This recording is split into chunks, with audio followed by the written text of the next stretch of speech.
이제 오늘서부터 저는 에클레시아 한번 따라해 보실까요? 에클레시아, 교회라는 의미인데 에클레시아라는 총설교 주제를 가지고 6번의 말씀을 증거하도록 하겠습니다.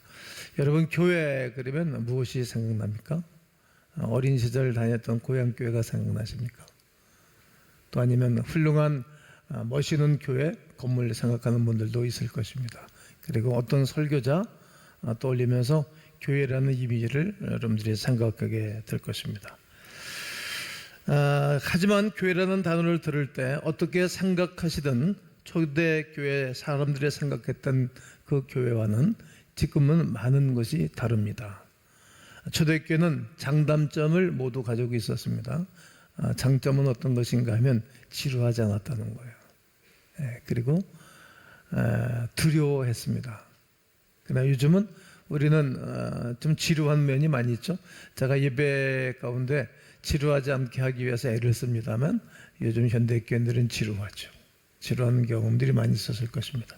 그러나 두려워하지는 않습니다. 왜냐하면 핍박이 없고 교회를 잔해하는 일이 없기 때문에 두려워하지는 않습니다. 이것이 초대교회와 오늘 현대교회의 다른 모습입니다. 반대로 우리는 교회에서 지루했던 시간이 있어도 두려움을 떨면서 예배 드리고 있지는 않습니다. 초대교회는 건물이 없었습니다. 우리가 알고 있는 가지고 있는 성경도 없었습니다. 또 훌륭한 악기팀들도 없었습니다. 또 음향시설도 없었죠. 없는 것이 너무 많았습니다. 성도를 배려하는 시설도 거의 없었습니다. 우리에게는 성도들을 배려하는 시설들을 계속 증축하고 또 새롭게 좋게끔 하고 있습니다만 그때는 좋은 시설이 없었습니다. 말 그대로 그들은 어디서 만났나요? 숲에서 만났습니다. 가정에서 만났고 길거리에서 그들은 모여서 예배를 드리고 하였습니다. 그들은 작은 모임이었고 매주 첫날 일찍 모였습니다. 고대에는 주말이라는 개념이 없었습니다. 초대교회 교인들은 예수님이 부활하신 날 그들이 모여서 교제를 나누고 예배를 드리곤 하였습니다. 그들은 부활을 기념하기 위해서 일하기 전에 일찍 모여서 예배를 드리고 그들은 다 각자 흩어졌던 것입니다. 찬송을 부르고 그리고 생각을 나누며 함께 기도했습니다. 누군가가 구약의 시편 말씀을 읽고 난 다음 깨닫고 은혜를 받은 것들을 나누는 거예요. 또 하나님 나에게 이런 은혜를 주셨다고, 또 내가 누구를 만나서 복음을 전했는데 그 사람이 예수 그리스도를 영접했다고, 그리고 우리의 모임에 오기로 했다고, 그들을 위해서 기도해달라고, 이렇게 살아있는 교제들을 나누곤 하였습니다. 그리고 그들은 하나님의 은혜를 나누고 난 다음에 흩어져서 다시 어디로? 일터로 돌아갔습니다. 또 학교로 돌아갔습니다. 학교와 일터로 돌아갈 뿐만이 아니라 그때 대다수 흑인들이, 노예들이 예수를 믿은 사람들이 많았는데 그들이 예배를 드리고 또 다시 주인에게 가서 봉사하고 일을 하곤 했습니다. 그들이 여러 가지 핍박을 하고 무시를 했다 할지라도 잘 참았습니다. 잘 인내했습니다. 그들의 변화된 그 모습을 바라보고 주인들이 변화를 받은 것입니다. 그런 이야기들이 성경에 기록되어져 있고 로마서 16장에 20여 명의 모든 바울이 추천하고 문안하는 사람들 모두가 종들이었던 사실을 우리는 잘 알고 있기 때문입니다. 오늘날에는 매우 다른 경험이었다는 사실을 알 수 있습니다. 또 다른 점이 있습니다. 그들은 제도가 없었습니다. 지도력이 없었습니다. 또 계급도 없었습니다. 구조도 없었던 것입니다. 그러니까 누구의 눈치를 보곤 하지를 않았습니다. 말 그대로 1세기의 교회는 순수한 운동이었습니다. 순수한 운동? 어떤 운동인 것입니까? 그들은 체계적인 신학이 없었어요. 또 탁월한 신학자도 없었던 것입니다. 유능한 일꾼도 없었던 것입니다. 자기의 생각을 주장하거나 자기가 고집스럽게 이렇게 해야 된다고 그렇게 말하는 사람도 없었습니다. 그들이 가진 것은 나사렛 예수님이 하나님의 아들입니다. 십자가 밖에 돌아가신 그분이 하나님의 아들입니다. 하나님이 보셨다는 것뿐이었습니다. 왜냐하면 1세기 초대교회는 실제로 예수님 발치에 있었던 사람들입니다. 어떤 사람들이었죠? 많은 사람들이 예수님의 발치에 있었죠. 특별히 12제자 그리고 120문도 500여 형제들, 그들이 다 예수님의 발치에 있었던 사람들입니다.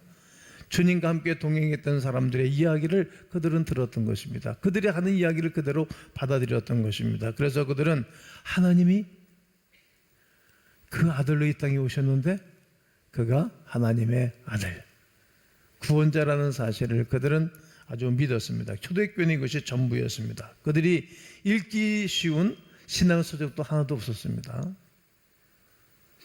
뿐만이 아니라 성경도 없었고, 있다고 해도 그들은 읽을 수가 없었습니다.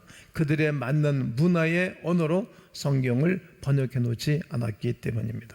아시다시피 시간이 지나면서 신앙의 표현은 세대에서 세대로, 문화에서 문화로 전달된 것입니다. 사실 우리가 지금 예배하는 방식이나 예배 방식, 찬양하는 방식, 모이는 방식은 1세기와는 아주 분명히 판이하게 다른 것을 알 수 있습니다. 하지만 그 모든 변화 속에서도 결코 변해서는 안 되는 것들이 있었습니다. 표현과 스타일이 변하더라도 예수님이 말씀하신 본래의 내용, 예수님이 말씀하신 기초의 내용, 분명한 것은 변할 수 없습니다. 이것을 본질이라고 말합니다.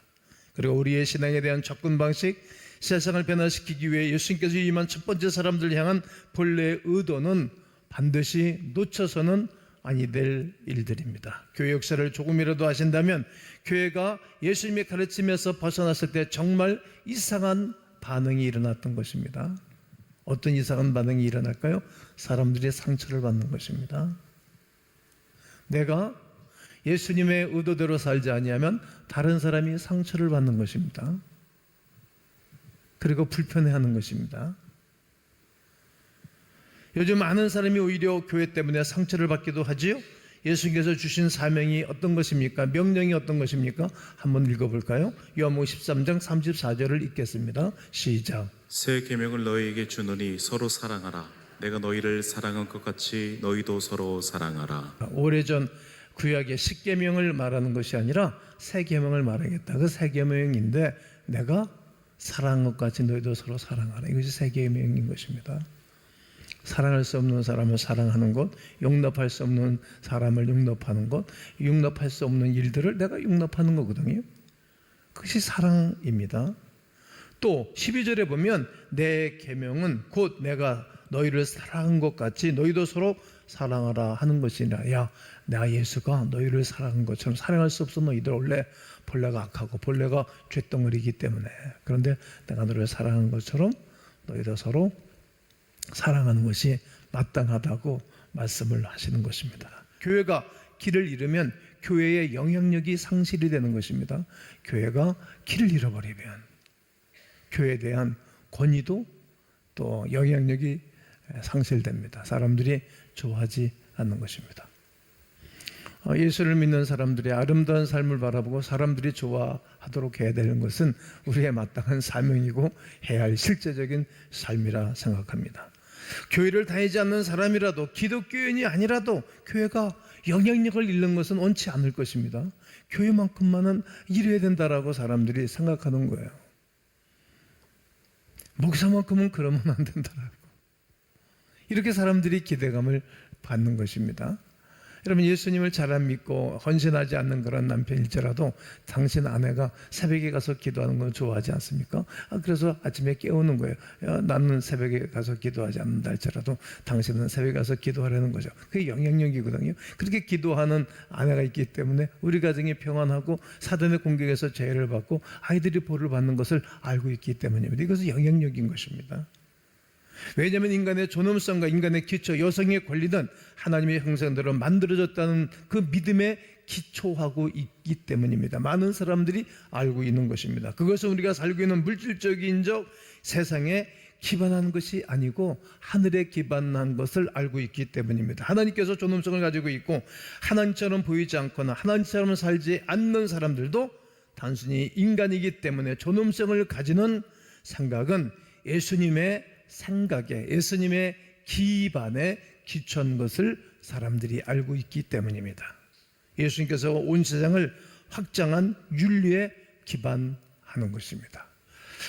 그러므로 모든 세대에 교회를 향한 개혁가들이 있었습니다. 그때그때마다 난 사람들이 있는 것입니다. 훌륭하고 난 사람들이 있는 것입니다. 어떤 사람들입니까? 하나님의 발치에, 예수 그리스도의 발치에 앉았던 사람들이 그 은혜를 누리고 사는 거예요. 그리고 그 시대를 깨우는 것입니다.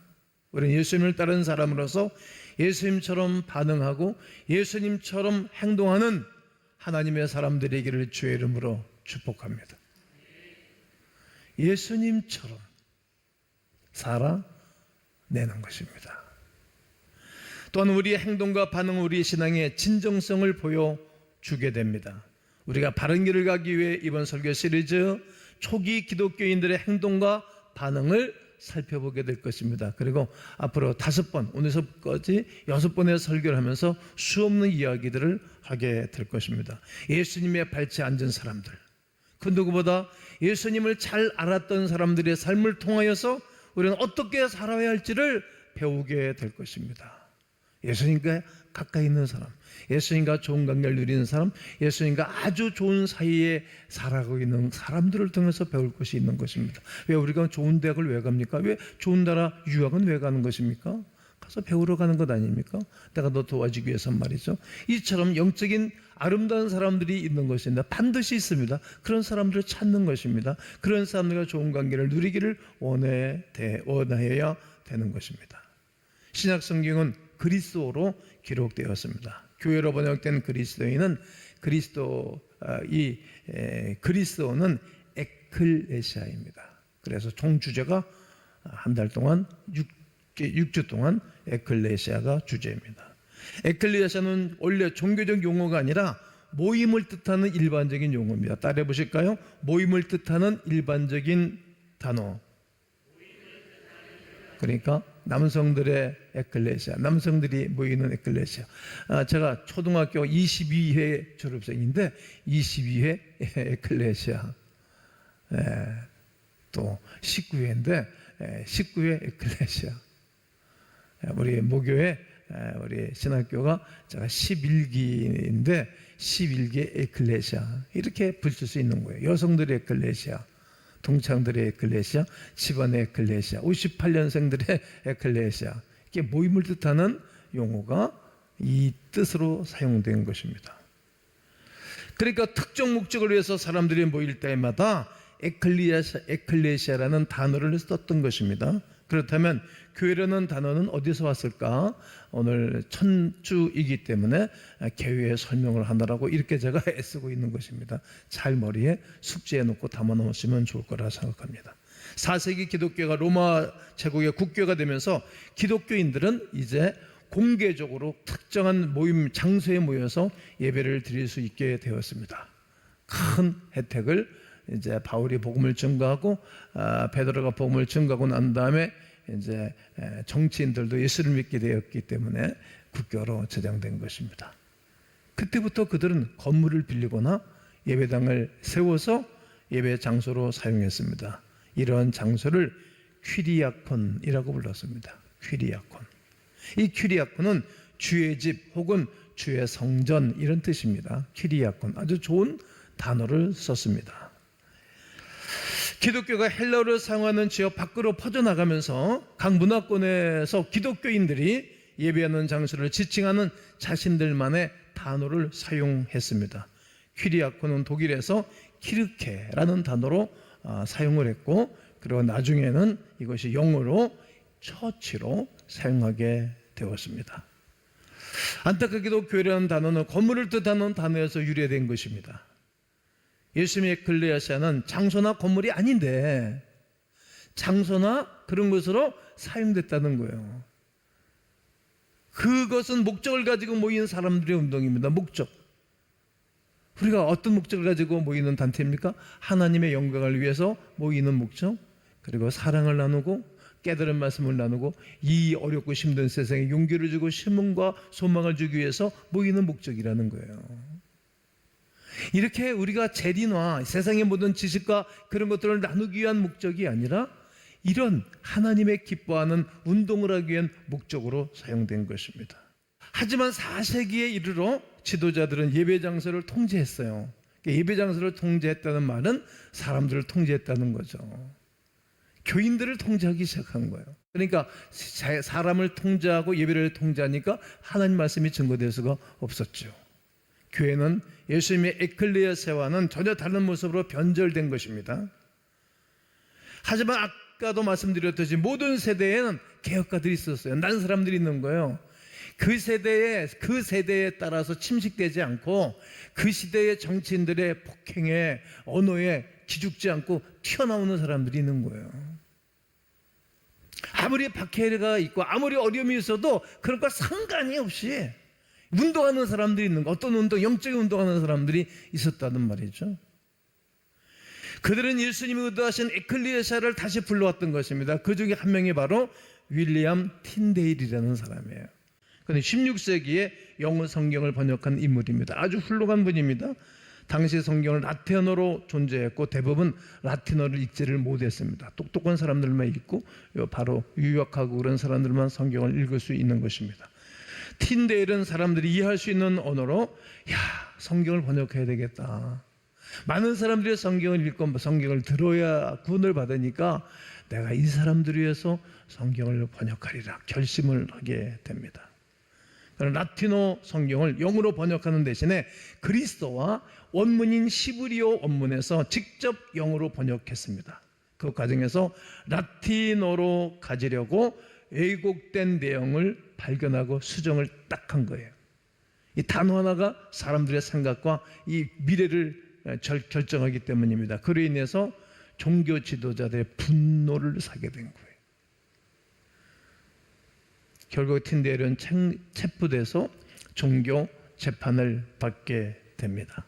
그는 자신의 행동을 후회하지 않습니다. 사람들에게 성경을 전달하는데 자신의 삶을 다 희생하고 썼던 신앙인이었습니다.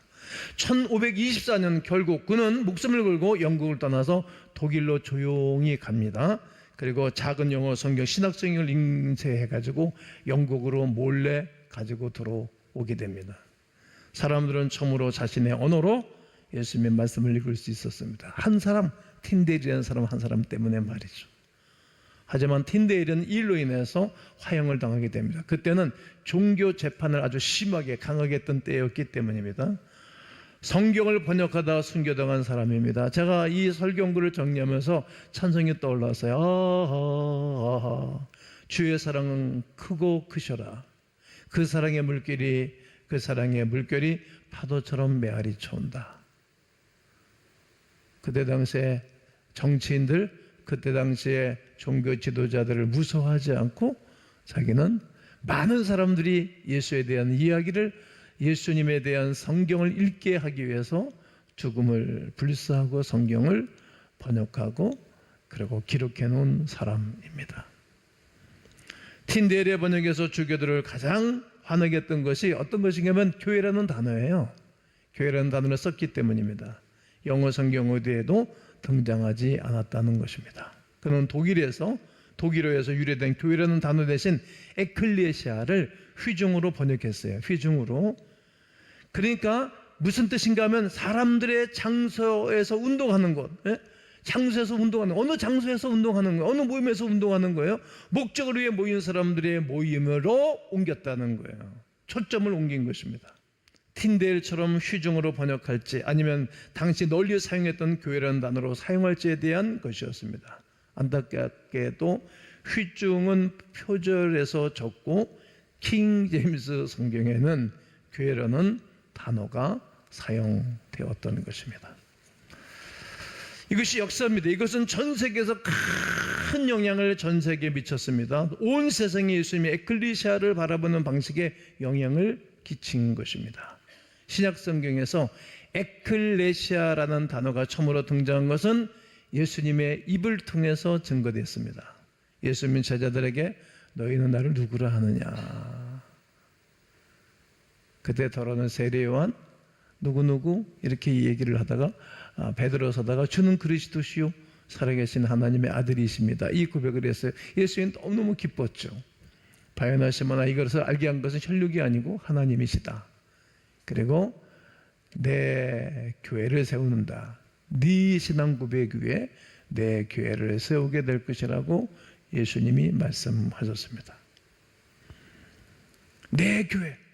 그분은 건물이나 장소를 말씀하신 것이 아닙니다. 그분은 자신의 이름으로 모여 하나님의 나라의 도래를 선포하고 모든 사람을 하나님 나라로 초대하는 거예요.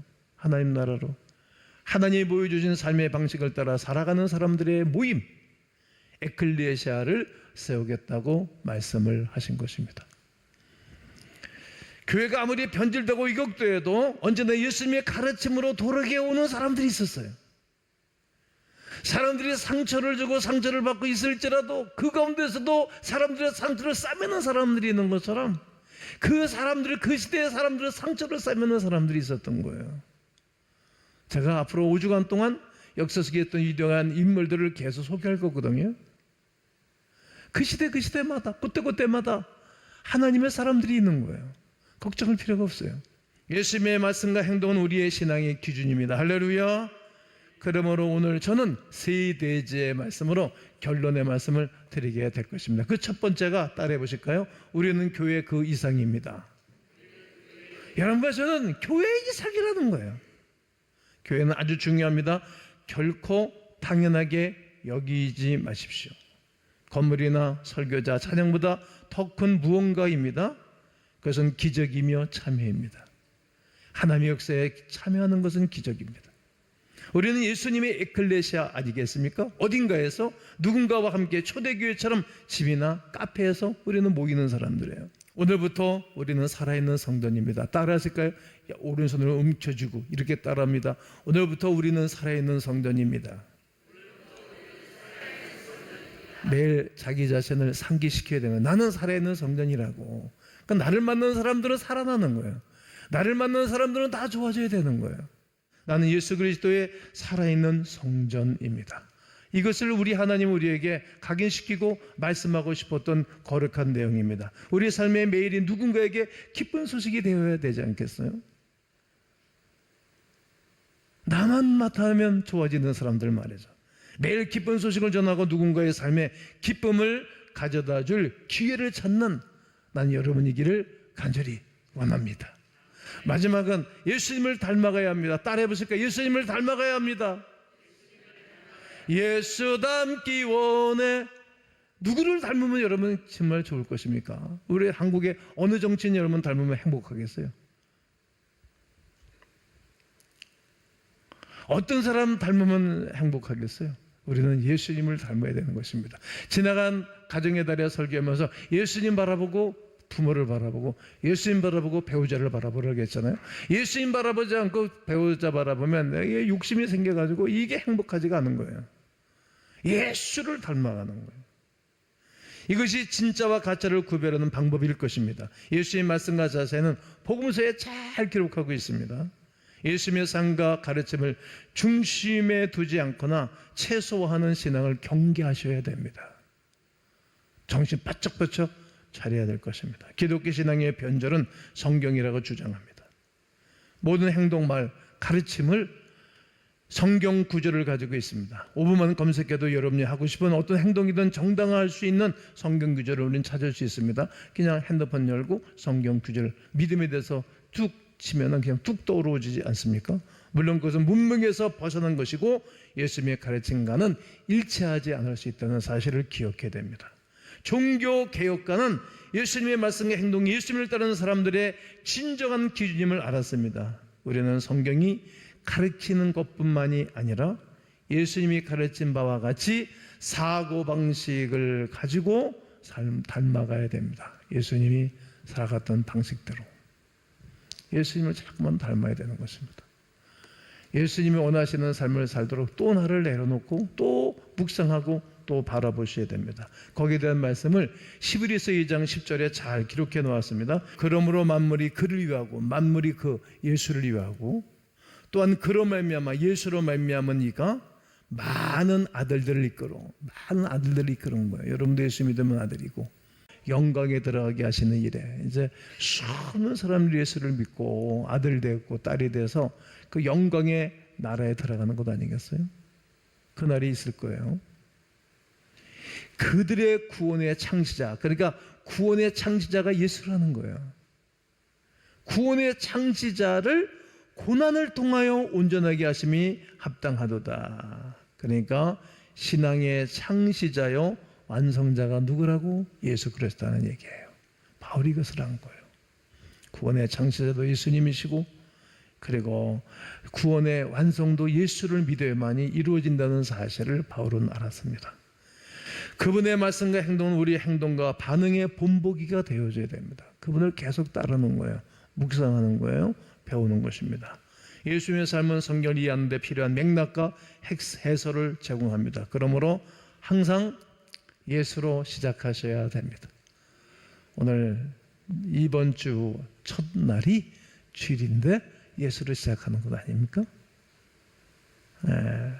내 인생의 시작은 항상 예수로 시작하는 것. 그리고 또 어려서부터 한 주간을 시작하는 것 아니겠습니까?